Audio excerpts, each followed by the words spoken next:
नमस्कार प्रिय दर्शकों, स्वागत है आपका हमारे YouTube चैनल। नमस्कार, आपका स्वागत है। दोस्तों, क्या आपकी भी नींद सुबह 3 से 5 के बीच में बिना अलार्म के अपने आप ही खुलती है? क्या आप भी रोज इस समय पर अपने आप जागते हैं?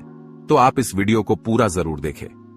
हमारे शास्त्रों में ऐसे व्यक्ति के बारे में बहुत ही रहस्यमयी बातें बताई गई है जो आप सभी को अवश्य जान लेनी चाहिए, क्योंकि सुबह 3 से 5 के बीच अपने आप ही नींद खुलना कोई साधारण बात नहीं है।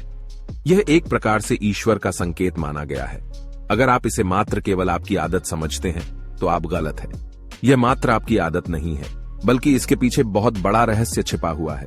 वैज्ञानिक और आध्यात्मिक दृष्टिकोण से सुबह 3 से 5 बजे के बीच में आंख खुलने के कई फायदे हैं जो आपको मिल रहे हैं।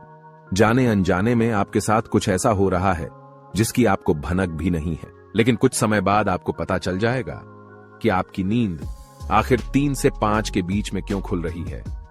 आपके जीवन में हो रहे इन बदलावों पर आप ध्यान नहीं दे रहे होंगे, लेकिन आपकी आत्मा और आपका अंतर्मन जानता है कि आपके साथ कुछ बहुत ही अजीब हो रहा है, जो आपके आने वाले भविष्य का संकेत दे रहे हैं। दोस्तों, कुछ लोग तो चाहकर भी सुबह नहीं उठ पाते हैं, चाहे वे अलार्म की मदद ले या कोई दूसरा व्यक्ति उन्हें जगाने की कोशिश करे, वो सुबह जाग नहीं पाते हैं। लेकिन कुछ लोग ऐसे होते हैं, उन्हें जगाने की भी जरूरत नहीं होती है। उनकी नींद अपने आप ही, बिना किसी की सहायता से अपने आप ही खुलती है, और शास्त्रों के अनुसार यह एक प्रकार से ईश्वर का संकेत ही होता है। आखिर ऐसा संकेत कुछ ही लोगों को क्यों मिलता है? ऐसा संकेत मिलने के पीछे क्या कारण है? आइए आज के इस वीडियो में हम आपको विस्तार से बताते हैं। दोस्तों, सुबह 3 से 5 के मध्य का समय बहुत महत्वपूर्ण होता है। इस काल के अंतराल को शास्त्रों में ब्रह्म मुहूर्त अथवा अमृत वेला के नाम से जाना जाता है। इसे मुहूर्त इसीलिए कहा जाता है क्योंकि यह अत्यंत शुभ समय होता है।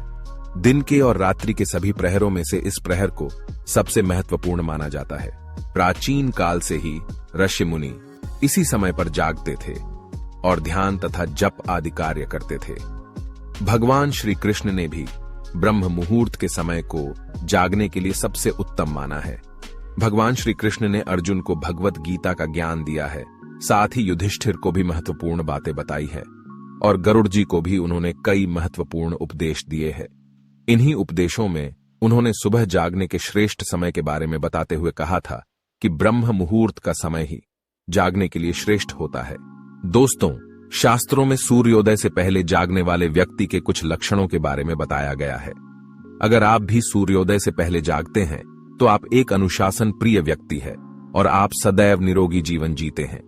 आपका स्वभाव शांत है और आप एक ईमानदार व्यक्ति है। आप हर कार्य को पूरी लगन और ध्यान के साथ करने वाले व्यक्ति है। आप कपट और द्वेष से रहित है और ऐसा करने वाले लोग आपको बिल्कुल भी पसंद नहीं आते हैं। आप बहुत ही बुद्धिमान और सकारात्मक व्यक्ति है और इसी कारण से लोग आपका बड़ा ही सम्मान करते हैं। आप कभी किसी का दिल जानबूझकर दुखाने का प्रयास नहीं करते, दूसरों से कड़वी वाणी नहीं बोलते हैं और कमजोर व्यक्ति से घृणा नहीं करते। आप हर काम को नियमित रूप से करते हैं। मुश्किल परिस्थिति में आप अपनों का साथ नहीं छोड़ते। आप अपने माता पिता का सम्मान करते हैं और आपकी पत्नी चरित्रवान है। आपकी पत्नी आप पर विश्वास से प्रेम करती है। अगर आपके भी अंदर ये गुण है तो इसका कारण है आपकी ब्रह्म मुहूर्त पर नींद खुलना। आपके ऐसे स्वभाव का कारण है आप पर उन अलौकिक शक्तियों का प्रभाव। माना जाता है कि सूर्योदय से पहले जागकर जो लोग अपने कार्य को शुरुआत करते हैं, उस काम में सफलता मिलने की संभावना बहुत ही ज्यादा होती है। जो महिलाएं सूर्योदय से पहले जागकर घर का आंगन साफ करती है, ऐसे घर में मां लक्ष्मी का सदैव निवास होता है। ऐसे घर में कभी दुख नहीं आता और सुख शांति बनी रहती है। सूर्योदय से पहले जागने वाले व्यक्ति अपने आप ही भगवान सूर्यदेव की विशेष कृपा के अधिकारी बन जाते हैं। सूर्यदेव की पहली किरण जिस मनुष्य पर पड़ती है, उसके भाग्य का उदय होता है। वेदों में सूर्य की किरणों को कामधेनु माता के दूध के समान माना गया है। जिस तरह कामधेनु माता सभी मनोकामनाओं की पूर्ति करती है, उसी तरह सूर्य की किरणें मनुष्य को सकारात्मकता से भर देती है। अगर किसी दिन से आपकी नींद अचानक ही सुबह 3 से 5 के बीच में खुलने लग जाए, तो आपके जीवन में कोई बड़ा बदलाव होने जा रहा है। ब्रह्मांड की अलौकिक शक्तियां आपको संकेत दे रही हैं कि अब आपका बुरा समय समाप्त होकर अच्छे समय की शुरुआत होने वाली है। आपके दुख और दरिद्रता का नाश होने वाला है। और आपके जीवन में सुख समृद्धि आने वाली है। सुबह के वक्त उठना एक प्रकार से ईश्वर को स्वयं से जोड़ना होता है। उस समय दिव्य शक्तियां चरम बिंदु पर होती है एवं मनुष्य को अनेक संकेत देती हैं कि उसका जन्म किसी बड़े कार्य के लिए हुआ है। ऐसा माना जाता है कि यदि किसी व्यक्ति की नींद रोज सुबह मधुर ध्वनि के साथ, जैसे मंदिर की घंटियों की आवाज, शंख की ध्वनि, प्रकृति की सुंदर ध्वनि आदि प्रकार के मधुर संगीत के साथ नींद खुलती है, तो उस व्यक्ति पर ईश्वर की विशेष कृपा बनी हुई है, जिसके द्वार पर सुबह के समय गौमाता पधारती है, जिसे सुबह सुबह गोबर के दर्शन होते हैं, वह मनुष्य बहुत ही भाग्यशाली होता है। ईश्वर ब्रह्म मुहूर्त में जागने वाले मनुष्य को अपनी भक्ति स्वरूप वरदान अवश्य देते हैं। ब्रह्म मुहूर्त ईश्वर के करीब जाने का समय होता है। मन में सच्ची श्रद्धा और भक्ति से इस समय पर ईश्वर का चिंतन करने से बड़े बड़े पापों का नाश होता है और मनुष्य ईश्वर को अपने पास महसूस करता है। तब उसके मन से समस्त विकार और पाप भी नष्ट हो जाते हैं और वह केवल अच्छे कर्म ही करने लगता है। पद्म पुराण के अनुसार एक मनुष्य को 84 लाख योनियों में से गुजरना पड़ता है, तब जाकर उसे मनुष्य योनि मिलती है। अगर वह इस योनि में कोई भी पुण्य के कार्य नहीं करता है तो उसकी 84 लाख योनियों में जन्म लेने की प्रक्रिया फिर से शुरू हो जाती है और उसे मोक्ष की प्राप्ति नहीं होती है। इस मनुष्य जन्म का अर्थ होता है कि अपने कर्मों से मोक्ष की प्राप्ति मिल जाए, लेकिन मनुष्य इस संसार के भौतिक सुखों को प्राप्त करने में इतना व्यस्त हो जाता है कि वह अपना ईश्वर के प्रति दायित्व भूल जाता है। वह इंद्रिय मोह में फंसकर ईश्वर की सच्ची भक्ति नहीं करता, केवल दिखावे के लिए पूजा पाठ करता है। लेकिन आपकी भी नींद सुबह 3 बजे से 5 बजे के मध्य में अचानक खुल जाती है, तो ये कोई दिव्य शक्ति या फिर आपके इष्ट देव की शक्ति है, जो आपको यह बताना चाहती हैं कि वे आपके साथ हैं। वो शक्ति ये चाहती है कि आप सुबह उठकर कुछ ही समय के लिए अपने इष्ट देव की आराधना करें, क्योंकि इस समय की गई आराधना सीधे परमेश्वर तक पहुंचती है।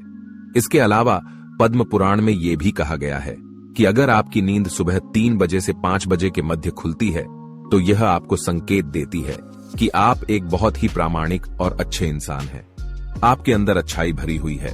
आप गलती से भी दूसरों के साथ बुरा नहीं कर सकते। ईश्वर आपके सच्चे हृदय से परिचित है, इसी कारण से वे आपको ब्रह्म मुहूर्त में जगाने आते हैं। पद्म पुराण के अलावा सनातन धर्म के अनेकों शास्त्र भी यही कहते हैं कि सुबह 3 बजे से 5 बजे के मध्य में सकारात्मक शक्तियां और अलौकिक शक्तियां अपने चरम पर होती है। ये उन्हीं लोगों को संकेत देती है जिन्हें वे खुश देखना चाहती हैं। पुराणों और शास्त्रों के अलावा आज के आधुनिक युग में सभी वैज्ञानिक भी यही कहते हैं कि सुबह 3 बजे से 5 बजे के मध्य में संपूर्ण ब्रह्मांड में एक अलौकिक शक्ति, या वैज्ञानिक भाषा में कहें तो पॉजिटिव एनर्जी फैली हुई होती है। जो मनुष्य इस समय नींद से उठकर अपने कार्य करता है, वो लंबी उम्र पाता है। ऐसे मनुष्य को किसी भी शारीरिक बीमारी से ग्रसित नहीं होना पड़ता है। साथ ही ब्रह्म मुहूर्त में जागने वाला मनुष्य जीवन की सभी सफलताओं को प्राप्त करता है। लेकिन इसके उलट अगर आप चाहकर भी सुबह नहीं उठ पा रहे हैं, तो यह अच्छा संकेत नहीं माना जाता। आपके मन में ईश्वर के प्रति सच्ची श्रद्धा नहीं है। आपका मन अनेक दुविधाओं से भरा हुआ है। आपके अंदर स्वार्थ है, आपके अंदर त्याग की भावना नहीं है।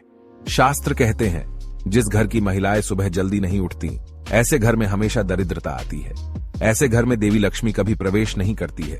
तो दोस्तों, क्या आपकी भी नींद सुबह 3 से 5 बजे के बीच में खुलती है? तो कमेंट में जय श्री कृष्ण अवश्य लिखें। उम्मीद है आपको यह जानकारी अच्छी लगी होगी। वीडियो को लाइक जरूर करें, साथ ही चैनल को सब्सक्राइब करना ना भूलें। आप सभी का धन्यवाद। स्त्री थी। यह स्त्री कभी भी अपने पति का नाम मुंह से नहीं लेती थी, जिसके कारण वह आज भी सुहागन है और सुखी जीवन व्यतीत कर रही है। और वह स्त्री जो समय से पहले विधवा होकर दुखी जीवन जी रही है, वह हमेशा अपने पति को नाम लेकर आती रहती थी, जिसके कारण उनके पति की उम्र कम होती चली गई और फिर उसके पति की मृत्यु समय से पहले ही हो गई। आज वह औरत दुखी जीवन जी रही है। इसलिए किसी भी स्त्री को अपने पति का नाम अपने मुंह से नहीं लेना चाहिए। और तुम्हारा दूसरा प्रश्न था, कौन सी स्त्री को जीवन में कभी सुख नहीं मिलता है और वह पति के होते हुए भी सदा दुखी जीवन जीती है? तो समझ लो, जो स्त्रियां अपने पति की बिना अनुमति लिए कहीं भी चल देती हैं, वे कभी सुखी जीवन नहीं जी पाते हैं। ऐसी स्त्रियां जीवन भर दुखी ही रहती हैं और उन्हें पति का प्रेम कभी नहीं मिलता। फिर भगवान राम माता सीता से कहती हैं, तुम्हारा तीसरा प्रश्न था कि ऐसी कौन सी चीज है जो एक पत्नी अपने पति को मांगने से भी नहीं देती है। तो समझ लो, वह चीज गाली है जो एक संस्कारी और चरित्रवान स्त्री कभी भी अपने पति को नहीं देती है। और जो स्त्रियां अपने पति को गाली देती हैं, वह स्त्रियां कभी चरित्रवान नहीं होती। और ऐसी स्त्रियां जीवन भर दुखी रहती हैं, उसके जीवन में कभी सुख नहीं पाता और समय से पहले ही ऐसी स्त्रियां विधवा हो जाती हैं। और इस प्रकार माता सीता कथा सुनने के बाद अपने तीनों प्रश्नों का उत्तर पाकर संतुष्ट हो जाती है और कहती हैं, क्या प्रभु वास्तव में जो स्त्री चरित्रवान होती है वह कभी दुखी जीवन नहीं जीती है? तो भगवान राम कहते हैं, नहीं, क्योंकि ऐसे घर में लक्ष्मी का वास होता है और वह घर धन दौलत और खुशियों से हमेशा भरा रहता है। और चरित्रवान